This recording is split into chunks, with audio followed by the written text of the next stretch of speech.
Let's now do a problem.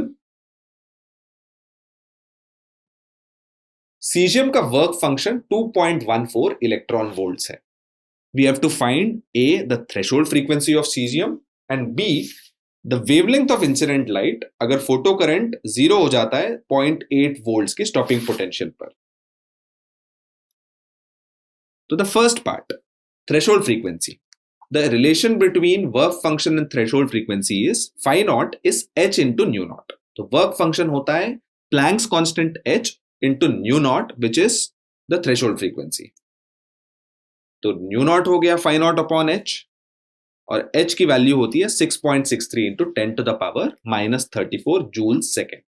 So the value of the threshold frequency is 2.14 electron volt upon 6.63 into 10 to the power minus 34 joule second. अब नीचे joules है तो ऊपर भी हमको joules में conversion करना पड़ेगा. So we know that electron volt to joule का conversion होता है 1 electron volt is 1.6 into 10 to the power minus 19 joules. Hence the value of nu naught is nothing but 5.16 into 10 to the power 14 hertz. तो ये है threshold frequency. तो work function से threshold frequency निकालने के लिए हम वर्क फंक्शन को डिवाइड करेंगे बाय प्लैंक्स कांस्टेंट और इलेक्ट्रॉन वोल्ट को जूल्स में कन्वर्ट करके we will get the answer.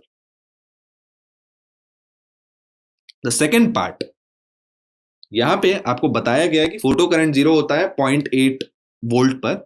अब हम जानते हैं फोटो करंट 0 होता है जब मैक्स के is the potential energy, right, EV not. This means h nu minus phi naught is EV naught.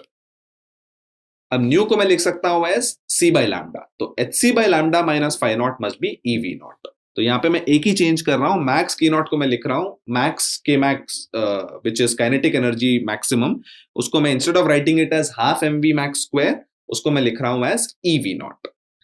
तो ये मुझे इक्वेशन मिल गया. तो लैम्डा हो गया hc by EV naught plus phi, थोड़े रीअरेंजमेंट के साथ. अब ये सारे वैल्यू मैं जानता हूं. h is 6.63 into 10 to the power minus 34 joule second, Planck's constant. c है 3 into 10 to the power 8 meters per second. और बाकी सारे सब्स्टिट्यूट करके एंड इलेक्ट्रॉन वोल्ट्स को जूल्स में कन्वर्ट करके we get the value of lambda. It turns out to be 422.8 nanometre.